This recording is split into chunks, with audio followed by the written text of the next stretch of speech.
मैं अपनी 70 साल की ना देख पाने वाली मां को लेकर डॉक्टर के पास गई थी। मेरी मां विधवा थी और पिता की मृत्यु को 20 साल बीत चुके थे। किसी ने मेरी मां के अंधेपन का फायदा उठाकर उनके साथ घिनौना अपराध किया। जब मैं इस सच तक पहुंची तो अपराधी के बारे में जानकर मैं सन्न रह गई। डॉक्टर के कमरे में बैठी मैं कभी डॉक्टर के चेहरे को देख रही थी और कभी कमरे के बाहर बैठी अपनी मां को। मेरे लिए यह सच मानना मुश्किल था। मेरे कान जो सुन रहे थे वह अविश्वसनीय था। मेरा सिर चकराने लगा, दिल जोर जोर से धड़क रहा था। मैं अपने होश खोने लगी, मेरे चेहरे से पसीने की बूंदें गिरने लगी। मैंने डॉक्टर के हाथ से रिपोर्ट ली और बाहर आकर मां का हाथ पकड़कर क्लिनिक से बाहर आ गई। पिछले कुछ दिनों से मां की तबीयत ठीक नहीं थी। जो भी खाती उन्हें उल्टी जैसा महसूस होता। मुझे लगा कि उनका पाचन तंत्र खराब हो गया है, इसलिए उन्हें पास के क्लिनिक ले गई। लेकिन डॉक्टर ने जो बताया उसने मेरे पैरों तले जमीन खींच ली। डॉक्टर ने मुझे अकेले बुलाकर कहा, आपकी मां गर्भवती है। यह सुनकर मेरे दिमाग ने काम करना बंद कर दिया। मां के साथ ऐसा कौन कर सकता था? मेरे घर में केवल तीन पुरुष थे, मेरे पति, मेरे ससुर और मेरा छोटा देवर। मेरी मां मेरे ससुराल में मेरे साथ रहती थी। उनके पास मेरे अलावा इस दुनिया में कोई नहीं था। पिताजी के गुजरने के बाद उन्होंने मुझे बड़ी मुश्किलों से पाला और मेरी शादी करवाई। मेरे पति ने मेरी मां को घर में रखने की इजाजत दी थी। अब मेरे दिमाग में सिर्फ यही सवाल घूम रहा था, मेरी मां के साथ यह घिनौनी हरकत किसने की? मेरी मां पूरा दिन मेरे साथ रहती थी। जब मैं किचन में काम कर रही होती थी तो वह किचन में रखी टेबल पर बैठ जाती और मुझसे बातें करती रहती। पूरे दिन घर पर ना मेरे पति होते थे और न ही मेरा देवर या ससुर। बस नमाज के वक्त वे मस्जिद चले जाते थे और कभी कभी बाहर अपने दोस्तों के साथ बैठ कर रहते थे और रात को ईशा के बाद ही वापस आते थे। मेरे पति मां का देहांत साल पहले हो चुका था। मेरे ससुर ने दूसरी शादी नहीं की थी। देवर भी मेरी और मेरी मां की बहुत इज्जत करता था। ज्यादातर वह अपने काम से काम रखता था। न उसने कभी मुझसे बेतकल्लुफ होने की कोशिश की और ही कभी मेरी मां से बस सलाम करने के अलावा वह बात नहीं करता था। मेरे पिता की मृत्यु को साल हो चुके थे और मेरी मां ने मेरी वजह से दूसरी शादी नहीं की थी, क्योंकि वे अंधी थीं और वे यह नहीं चाहती थीं कि उनका दूसरा पति उनके अंधेपन का फायदा उठाकर मेरे साथ कुछ गलत कर ले। लेकिन आज मेरी मां के साथ किसी ने उनके अंधेपन का फायदा उठाकर जो कुछ किया था वह मेरी आत्मा को तड़पा रहा था। अब्बू की मृत्यु के बाद मेरे रिश्ते तो बहुत आते थे, लेकिन मैंने शादी की ही शर्त रखी थी कि मैं अपनी मां को अकेला नहीं छोड़ सकती। वे अंधी थीं, अकेली घर पर नहीं रह सकती थी। मैं उनकी देखभाल करती थी, इसलिए उन्हें अकेला भी नहीं छोड़ सकती थी। यही वजह थी कि मेरा अब तक रिश्ता तय नहीं हो पा रहा था, क्योंकि जिस घर में पहले से लड़के की मां मौजूद होती, वह यह बात कैसे सहन कर सकती थी कि उसके घर बहू के साथ उसकी मां भी रहने लगे। इसलिए जो लोग इस शर्त के साथ शादी पर राजी हुए, उनके घर में कोई औरत नहीं थी, बस 3 मर्द ही थे। एक उनके पिता, मेरा पति और उसका छोटा भाई। जब मैं रुखसत होकर ससुराल पहुंची तो मां के लिए एक कमरा मौजूद था।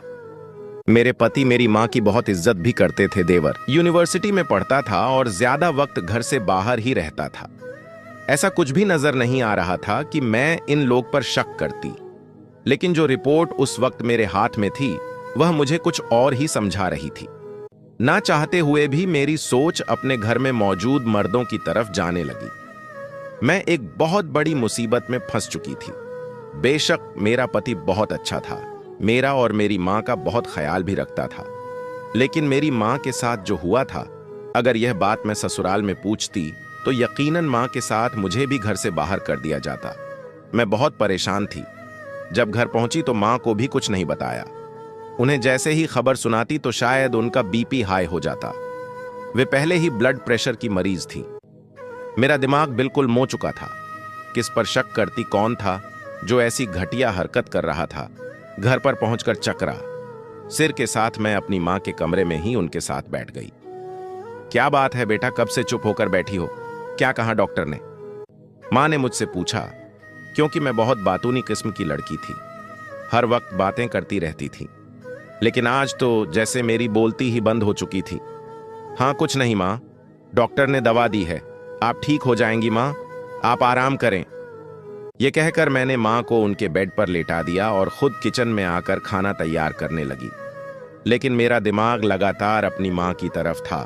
वे आंखों से नहीं देख सकती थी, पर महसूस तो कर सकती थी, ना कोई उनके करीब आता है। कौन हो सकता है, मेरा ससुर या फिर मेरा देवर? मेरे दिमाग का तनाव बढ़ने लगा और मेरा सिर बुरी तरह चकराने लगा। मुझे कोई भी राज सच्चाई नहीं दे रहा था। क्या करूं, किससे बात करूं?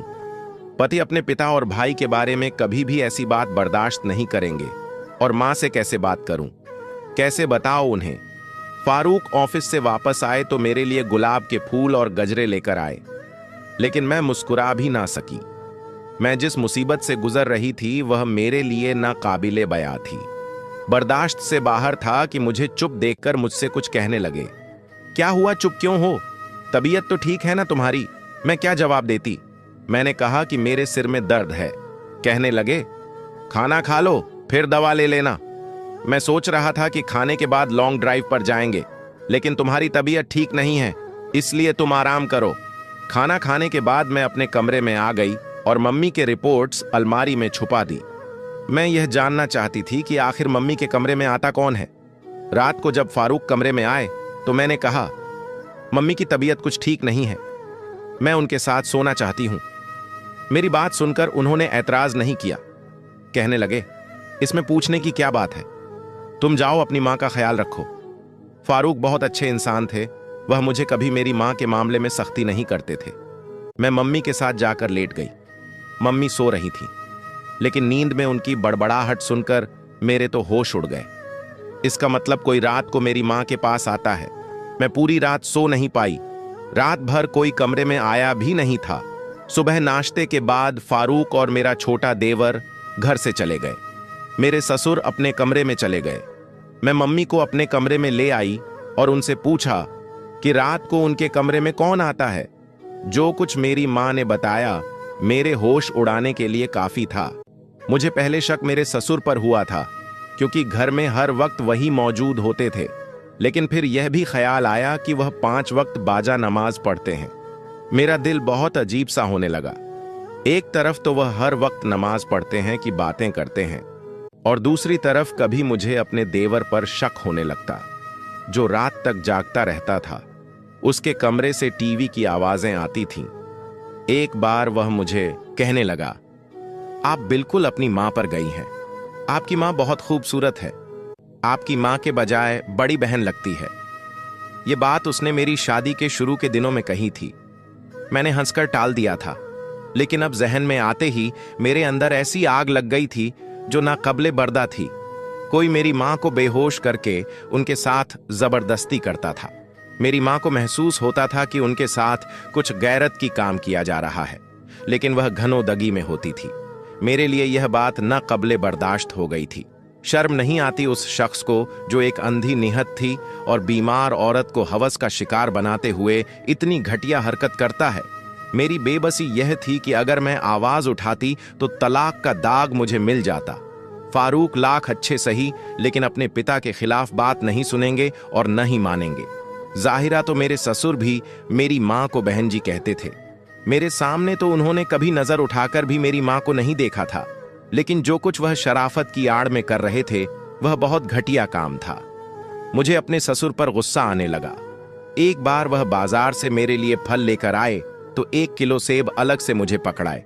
कहने लगे, तुम्हारी मां कमजोर होती जा रही है, तुम शायद झिझक की वजह से उनके लिए कुछ मंगवाते नहीं हो, इसलिए यह सबब उन्हें दे देना। उस वक्त भी मुझे यही लगा कि वह मेरी मां का ख्याल कर रहे हैं। रात में मेरी आंख खुली तो फारूक कमरे में नहीं थे। फिर काफी देर बाद वह कमरे में आए। मैंने पूछा, आप कहां गए थे? तो कहने लगे, मुझे सिगरेट पीने की आदत है। रात जब अब्बा गहरी नींद सो जाते हैं तो फारूक आंगन में जाकर सिगरेट पीते हैं, क्योंकि अगर अब्बा को सिगरेट की बुआ आ जाती है तो वह तुरंत डांटते हैं। मैं मुस्कुराकर कहती कि वह आपके फायदे की ही बात करते हैं, लेकिन जो आम बातें हर घर में होती हैं मुझे वह भी शक्की लगने लगी थी। मेरा दिमाग हर तरफ घूमने लगा था। मुझे किसी भी हालत में मुजरिम तक पहुंचना था। आखिर वह कौन था? मेरा ससुर, मेरा देवर या मेरा पति? यह सोच सोच कर मेरा दिमाग फटने लगा था। क्योंकि इस सब का असर मेरी शादीशुदा जिंदगी पर भी पड़ने वाला था और मुमकिन था कि मेरा घर भी बर्बाद हो जाता। मेरी मां इस उम्र में एक बहुत बड़ी तकलीफ में ला हो चुकी थी, एक ऐसी दर्दनाक स्थिति में जिससे वह अनजान थी। मेरे लिए यह दोहरी तकलीफ थी कि मैं कैसे अपनी मां को यह सब सच बताती जो मैंने डॉक्टर से सुनकर आया था। वह यह सब बर्दाश्त नहीं कर सकती थी। ना बताती तो भी यह बात कब तक छिप सकती थी। मैं बेशक चुप थी, लेकिन अंदर से जिस तकलीफ और दर्द से गुजर रही थी वो मैं ही जानती थी। अब मैं रोज फारूक से बहाना बनाती कि मां की तबीयत ठीक नहीं है, इसलिए उनके पास सोना चाहती हूं। रात भर मुझे उस शख्स का इंतजार रहता जो मेरी मां को तकलीफ देने का कारण बन रहा था। कुछ दिन तो फारूक चुप रहे, लेकिन उसके बाद उन्होंने मुझसे कुछ कहना बंद कर दिया और मुझसे उखड़े उखड़े से रहने लगे। उनकी नजरों में मेरे लिए शक साफ नजर आ रहा था। हमारी शादी को अभी कुछ महीने ही हुए थे। वह मुझसे बहुत प्यार कर दिन भर वह दफ्तर में बिताकर आते तो रात को कुछ वक्त मेरे साथ बिताना चाहते थे, लेकिन मैं खुद जिस मानसिक परेशानी का शिकार थी, मुझे फारूक की इस चाहत का भी एहसास नहीं था। अब तो मैं काम करना भी भूलने लगी थी। रात को फारूक के कपड़े भी इस्त्री करना भूल गई थी। वह पहले ही मुझसे उखड़े हुए थे। सुबह दफ्तर के लिए देर हो गई तो गुस्से के मारे खुद ही अपने कपड़े इस्त्री करने ने लगे। जब मैंने कपड़े इस्त्री करने की बात की तो वह गुस्से से घूर कर बोले, तुम बस अपनी मां की सेवा किया करो, तुम्हारे लिए बस एक वही महत्वपूर्ण है। वह उस वक्त इतने गुस्से में थे कि मेरी कोई बात नहीं सुन रहे थे। नाश्ता भी नहीं किया और दफ्तर चले गए। मैं अपनी मां की वजह से परेशान थी और उस पर फारूक का रवैया देखकर दिल टूट सा गया था। मैं अपने कमरे में बैठकर रोने लगी। रात को फारूक का मूड बहुत खराब था, इसलिए मैंने मां के कमरे में जाने की इजाजत ही नहीं मांगी। फारूक से अपनी गलती की माफी पहले ही मांग ली थी, लेकिन वह कहने लगे, माफी मांगकर मुझे शर्मिंदा मत करो। तुम्हें समझना चाहिए पूरे दिन में तुमसे बात करने का भी मौका नहीं मिलता। वह जल्दी मान भी गए, लेकिन अगली सुबह मां कहने लगी, कल रात तुम मेरे पास क्यों नहीं सोई? जब तुम नहीं आती तो वह आता है और वह रात मेरे लिए तकलीफ भरी होती है। मां मेरे साथ लगकर रोने लगी। मेरा दिल तो कटकर रह गया था। मेरे आंसू बहने लगे। कौन था जो यह सब कर रहा था ना? मेरा इस शहर में कोई रिश्तेदार था ही कोई अपना, जिस पर मैं भरोसा करके अपनी मां को छोड़ सकती, और अगर वह देख सकती होती तब भी मैं उनकी रिहाइश का अलग बंदोबस्त कर देती। लेकिन वह एक मजबूर सी औरत थी। उन्हें वॉशरूम भी मैं ही लेकर जाती थी। मैं अब भी इसी उलझन से नहीं निकली थी कि क्या करूं और क्या ना करूं, कि एक बार मुझे मां के चिल्लाने की आवाज आई। मैं हड़बड़ा कर उठ बैठी। बराबर में देखा तो फारूक भी कमरे में मौजूद नहीं थे। मैं उठकर तुरंत बाहर निकली तो मेरा देवर मां के कमरे में था। मां चिल्ला रही थी और अंधेपन की वजह से दाएं बाएं हाथ हिला रही थी, जैसे किसी से अपना आप छुड़ाने की कोशिश कर रही हो। मां कह रही थी, मुझसे दूर रहो। मेरा देवर मां के बेड से थोड़ी दूरी पर खड़ा था और मुझे देखकर नासमझ की नजरों से देख रहा था। मुझे मां के कमरे में देखकर एक अजीब सा डर होने लगा। मैंने अपने देवर को ज़बान से पकड़कर झंझर दिया और कहा, तुम्हें शर्म नहीं आती? मेरी मां के साथ ऐसी घटिया हरकत करते हुए? उसकी तो रंगत ही उड़ गई। वह घबराकर कहने लगा, भाभी आप क्या बोल रही हैं? मैं तो आपकी मां की चीख की आवाज सुनकर आया हूं। मैंने गुस्से से कहा, झूठ बोल रहे हो, मुझे देखकर बहाने बना रहे हो। तुम रोज मेरी मां को हवस का शिकार बनाते हो। मेरी चीख पुकार पर मेरे ससुर और पति दोनों वहां पहुंच गए। मेरा देवर अपना गरीबा मुझसे छुड़ाने की कोशिश कर रहा था। मेरा पति भी मेरे पास आ गया। मेरा देवर गुस्से से बिफर गया और कहने लगा, आपकी मां मेरी मां जैसी हैं, आपको शर्म आनी चाहिए। ऐसा इल्जाम लगाते हुए मैं तो सो रहा था। आपकी मां की चीखें सुनकर भागकर आया। मैंने कहा, तुम झूठ बोल रहे हो। मेरे पति ने मेरे हाथ से देवर का गबान छुड़ाया और मुझ पर बरस पड़े। कहने लगे, तुमने आधी रात को यह क्या तमाशा लगा रखा है? इस वक्त के पहर तुम चीख रही हो। पड़ोसी क्या सोचेंगे हमारे बारे में? मैंने फारूक की बात को नजरअंदाज किया और कहा, अरमान अच्छा लड़का नहीं है। ये रोज रात को मेरी मां को बेहोश करके उनके साथ मेरी बात अभी यही पहुंची थी कि एक जोरदार थप्पड़ मेरे मुंह पर लगा। मैं दूर जाकर गिरी। फारूक गुस्से से चिल्लाकर बोले, क्या बकवास कर रही हो तुम? जो तुम्हारे मुंह में आएगा वही बोलोई। तुम होती कौन हो मेरे भाई? पर इल्जाम लगाने वाली मेरे ससुर इससे भी ज्यादा गुस्से में थे। कहने लगे, हमने उसकी मां को बेसहारा समझकर बहन बनाकर अपने घर में रखा है और यह हमारी मेहरबानी के बदले हमारे ही बेटे पर इल्जाम लगा रही है। आखिर वही हुआ जिसका मुझे डर था, मेरा घर टूट रहा था। फारूक ने कहा, तुम्हारी मां इस घर में नहीं रह सकती, मैं उनका कहीं और इंतजाम कर दूंगा। मैं पहले ही मानसिक आघात का शिकार थी, अपनी मां को लेकर कहां जाती। अपना घर शादी के बाद किराए पर दे चुकी थी और इतनी जल्दी तो वह खाली भी नहीं होना था। मैं इतनी परेशान थी कि चक्कर खाकर गिर पड़ी। जब मुझे होश आया तो फारूक मेरे पास खड़े थे, कुछ चिंतित और गुस्से में नजर आ रहे थे। मुझे ड्रिप लगी हुई थी। डॉक्टर फारूक को मेरा ख्याल रखने का सुझाव दे रहे थे, वह बिल्कुल चुप थे। ड्रिप खत्म होते ही फारूक मुझे घर ले आए। उन्होंने मुझे कमरे में लाकर बिठाया और खुद भी मेरे सामने बैठ गए। फिर कहने लगे, मैंने फारूक से कहा, जो घटिया इल्जाम मैंने अरमान पर लगाया है, अगर गलत है तो आप मुझे इसके लिए सबूत दें। अगर वह बेगुनाह है तो मुझे मानना होगा, लेकिन अगर गुनाहगार आप में से कोई निकला तो आप बताएं कि उसे क्या सजा मिलेगी। फारूक का लहजा नरम हो गया और कहने लगे, अगर गुनाहगार हम में से कोई निकला तो उसे पुलिस के हवाले कर दिया जाएगा। कुछ दिन बाद डीएनए की रिपोर्ट्स मेरे सामने थीं। जब मैंने रिपोर्ट देखी तो मेरे होश उड़ गए। डीएनए के मुताबिक वह तीनों बेगुनाह थे। मैं सोचती कि शायद उन्होंने रिपोर्ट्स गलत बनवाई हो, लेकिन फारूक ने मुझे खुद उस लैब में ले जाकर टेस्ट करवाया था, जो एक मशहूर लैब थी। अब मैं शश और पंग में थी कि आखिर वह कौन है जो यह सब कर रहा है। फारूक ने मेरी मां के कमरे में एक कैमरा लगा दिया। कुछ दिन बाद जैसे ही एक शख्स कमरे में दाखिल हुआ, फारूक ने उसे पकड़ लिया। उसके चेहरे पर नकाब था। जब नकाब उतारा गया तो मैं हैरान रह गई। वह हमारी गली का एक फकीर था। अम्मी के कमरे की खिड़की पिछली गली में खुलती थी। वह फकीर वहां से अंदर आता था। अम्मी को नशीली दवा सूंघा कर उनके साथ जुल्म करता था। फारूक ने तुरंत उसे पुलिस के हवाले कर दिया।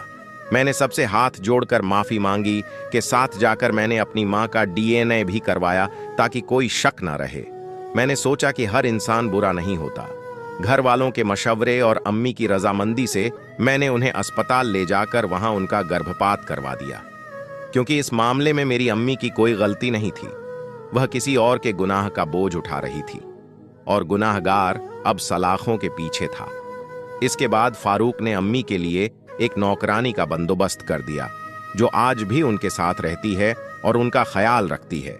लेकिन आज भी जब मैं इस घटना को याद करती हूं तो मेरी जान निकल जाती है कि मेरी बेचारी मां किन हालात से गुजरी। दोस्तों, इसलिए आपसे गुजारिश है कि अगर आपके माता पिता बूढ़े हैं, अंधे हैं या खुद से कुछ नहीं कर सकते, तो उनके कमरे में कैमरा लगाए और उन पर नजर रखें, ताकि आपको पता चल सके कि वे किसी मुश्किल में तो नहीं हैं। अगर आप घंटे उनके साथ नहीं रह सकते या शादीशुदा हैं तो इस तरह का इंतजाम बेहतर होगा। उम्मीद करते हैं कि इस घटना से आप लोगों को जरूर कुछ ना कुछ सीखने को मिला होगा। नाजरीन, इस प्यारे से वाकया को आगे भी जरूर शेयर कर दें और हमारी वीडियो को लाइक जरूर कर दें। लाइक करने से यूट्यूब उस वीडियो को और भी लोगों तक पहुंचाता है। ये वाकया अगर अच्छा लगा तो मजीद ऐसे ही वाकयात सुनने के लिए चैनल को जरूर सब्सक्राइब कीजिए। दुआओं में याद रखिएगा। मिलते हैं जल्द ही एक नई वीडियो के साथ। तब तक के लिए अल्लाह नगहबान।